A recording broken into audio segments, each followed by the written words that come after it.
હું તમને એક વાત કહું. બોલો ને. આ દુકાનદારો જે ખાતર મગજ લાઈન વેચે છે, જે લાયસન્સ છે એની પાસે હા હા અને ખાતર વેચે છે, એ લોકોના અહીંયા જે ગ્રાહક આવે ને આધાર કાર્ડ લઈને ખાતર લેવા આવે છે. બરાબર. પછી એની હંગાથી એને દુકાનવાળાને કંપનીઓવાળા એવું કહે છે કે તમારે જેમ તે આલવું વેચવા માટે આવે. ખેડૂતને જરૂર ના હોય ઈ તો એને તો બસ ડબલ પૈસા આલીને લઈ જવાનું થાય. બરોબર. તો સરકાર કહે છે કે ખાતર હારી કોઈ આલવાનું નહીં. તો સરકાર ઓમ દુકાનદારોને આવું કહે છે, તો આ કંપનીઓવાળા અહીંયા હંગાથ જે આલે છે તો એમ ચમ કોઈ કહેતા નથી કે તમે ભાઈ આ કંપનીવાળા એમ શું કેમ હંગાથ આલો છો ને આ હંગાથ વેચવાનો નથી. ટાઈમે ખાતર તો મળતું નથી. અમે લાઈનમાં ઊભા રહેવું પડે. એક બે થેલી હાથમાં આવે. હવે જેને 5 થેલીની જરૂર છે એને 2 થેલી મળે. બરોબર. પછી પેલા બીજા કાળા બજારીએ વેચી મારે દોઢો ભાવ લઈ ગઈ અને એને કોઈ કશું કહેતું નહીં. પેલો ખેડૂત આધાર કાર્ડ લાઈનમાં આવીને ઊભો રહે એને ખાતર પૂરું તો મળતું. મારું કહેવાનું એમ છે કે સિઝનમાં 3 ફેરા ખાતર ખેડૂતને જોવે અને 3 ફેરા ખાતર જોવે એમાં ટાઈમે કોઈ દાડો કોઈ મળતું નથી. આ દારૂની જે સખત બંધી છે આપણામાં, તો દારૂ 24 કલાક નેટતો જ નથી, બધે મળે છે. બરાબર. દારૂ બધે વેચાય છે.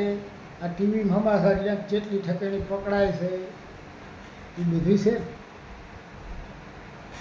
તો આ સરકારને જે પગલાં લેવાના છે ને જેને કહેવાનું છે એને કહેતી નથી. દુકાનદારોને ખાતર આવે અને જો કંપનીઓ એને બીજી વસ્તુ ના આવે અને કંપનીઓ એ માથે પ્રેશર ના રાખે કે ભાઈ તમે બીજી વસ્તુ હારી ના વેચો, તો એ રહી છૂટથી ખાતર આલી કે ખેડૂતને એને બીજું વધનું ખરીદવાનું ના થાય, દુકાનદારને ના થાય.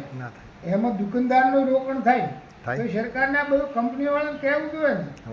આપણા પેલા રાઘવજી સાહેબ એમ કહે છે કે ભાઈ યુરિયા ખાતર હારે કોઈને કોઈ લેવાનું નથી, કોઈ હાલવાનું નથી. આવું કેટલાય ફેરા બોલ્યા.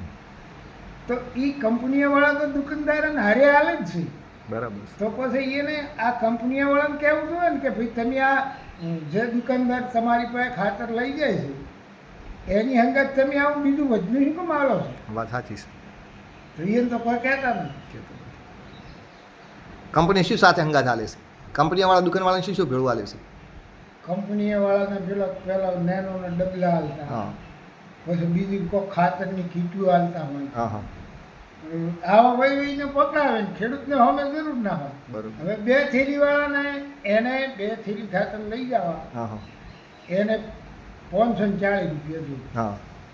એ 540 હંગા છે ને બીજા 300 રૂપિયા ખરીદવા, 300-400 રૂપિયા બીજો ખર્ચો કરવાનો. હવે જેની એને જરૂર જ નથી. બરોબર. તો પછી આ રાઘવજી સાહેબ નહીં અને આ કંપનીવાળાને કેવું છે કે હોય અંદાજ આ તમે દુકાનોવાળાને પ્રેશર કરીને આવશો ને તમે યુરિયા આલો. બરોબર. ખેડૂતને ટાઈમે આલો. બરાબર. ખેડૂત લાઈનમાં ઊભો રહે છે અને કંઈક કાળા બજારીએ વેચી મારે છે. જે ભાવ છે એનાથી વધારે ભાવ. કાળા બજારમાં કોણ વેચે છે? કાળા બજારમાં ઘણા વેચતા હોય. એટલે પણ ખેડૂત વેચે છે કે ખેડૂત સિવાય વેચે છે કોઈ? ખેડૂત સિવાયના વેચતા હોય છે. ખેડૂત કઈ બીજા જે છે એ કેવી રીતનું લેવા આવે છે દુકાનવાળાને? તો હીરાઈ ગમે એ રીતે આવે છે પણ દુકાનવાળા દુકાનવાળો તો ખાતરને આધાર કાર્ડથી જ વેચતો હોય છે એમને તો આધાર કાર્ડથી લઈ જઈ પણ ગમે એ કરીને એ ખાતર લઈ જઈને પછી હીરાઈ બીજા વધારે ભાવ લઈને વેચતા. બરોબર. એ ખેડૂત નથી હોતા અને એ હકીકતમાં હીરાઈ ખેડૂત હોતા જ નથી. બરોબર. આરું જ કેવું છે ને તમારું? હારી સારું.